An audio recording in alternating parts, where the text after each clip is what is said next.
வணக்கம், இது உங்கள் சிவி ஜோன். எல்லாரும் எப்படி இருக்கீங்க? இப்போ பற்றினா ஒரு பயங்கரமான அப்டேட் வந்திருக்கு. அதாவது இந்த பிக் பாஸ் வீட்டை விட்டு யார் வெளியேற போகிறாங்க அப்படின்ற விஷயங்கள் ஆல்ரெடி கொடுத்துருந்தேன். ராணவ் ஃபர்ஸ்ட்டாக வந்து எவிட்டாக இருந்தால் அது ரொம்ப ஷாக்கிங்காக இருந்துச்சு. ஏன்னா அந்த அன்அஃபிஷியல் ஓட்டிங்ஸில் பார்த்தீங்கன்னா லாஸ்ட்டில் வந்து மஞ்சரி இருந்தாங்க, அதுக்கு மேலே ஜாக்லின், அதுக்கு மேலே விஜய் விஷயம், அதுக்கு மேலே பவித்ரா. இந்த 4 பேர் தான் ஒருத்தர் வந்து எவிட் ஆவாங்கன்ற மாதிரி அப்டேட் போயிட்டு இருந்தது. ஆனால் திடீர்னு ஷாக்கிங் எவிக்ஷனாக வந்துட்டு நம்மளுடைய ராணவ் வந்து டபால்னு தூக்கிட்டாங்க. அது மட்டும் இல்லாமல் ஒரு ஆண் ஒரு பெண் அப்படின்ற மாதிரி தான் அப்டேட் வந்தது. அதனால் ஒரு ஆண்னா ராணவ் காலினா, அப்போ விஜய் விஷால் சேவ் பண்ணப்பட்டார். இப்போ ஒரு பெண் யாராக இருக்கும் அப்படின்ற போது கொஞ்ச நேரத்துக்கு முன்னாடி தான் அப்டேட் கொடுத்தேன், பவித்ரா ஜனனி சேவ் பண்ணப்பட்டார் அப்படின்னு இருக்கும்போது அப்போ மஞ்சரியா ஜாக்லினா அப்படின்னு இருக்கும்போது ஆல்ரெடி நான் சொல்லியிருந்தேன் ஜாக்லினும் வந்துட்டு பிரச்சனை இல்லாமல் இருக்காங்க அப்படின்னு. ஸோ இப்போது வேறு யார் இருக்கா?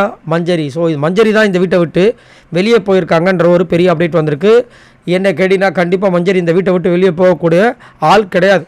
அவங்க கண்டிப்பாக அடுத்த வாரமும் இருந்திருக்கணும். விட்டிருந்தால் கண்டிப்பாக டாப் 5 இருந்திருப்பாங்க. அந்த மாதிரி ஒரு திறமையான ஒரு பெண்மணி. அதே மாதிரி இந்த வாரம் டிக்கெட்டு ஃபைனலில் பெருசாக வந்துட்டு அவங்களால சுதாரிக்க முடியல. அதை அவங்களே வந்து சொல்லி ஃபீல் பண்ணாங்க. பட் போன வாரம் அதுக்கு முந்தின வாரம் வயல் கார்டு வந்ததுலேருந்தே பார்த்தீங்கன்னா வெறித்தனமான சம்பவத்தை கொடுத்தாங்க. 2வது வாரமே பயங்கரமான ஒரு ஒரு ஒரு சம்பவத்தை ஏற்படுத்தி பிக் பாஸ் வீட்டுக்குள்ளே மஞ்சரி யார் அப்படின்றத ப்ரூவ் பண்ணாங்க. நிறைய பேரை வந்துட்டு ஈர்த்தாங்க, நிறைய பேர் திட்ட வச்சாங்க, அதுக்கப்புறம் நிறைய பேரை வந்து பாராட்ட வச்சாங்க. அதுவும் இவங்களுக்கும் முத்துக்குமருக்கும் சரியான ஒரு காவோ போயிட்டு இருந்தது. ஆனால் என்ன ஆச்சுன்னு தெரியல.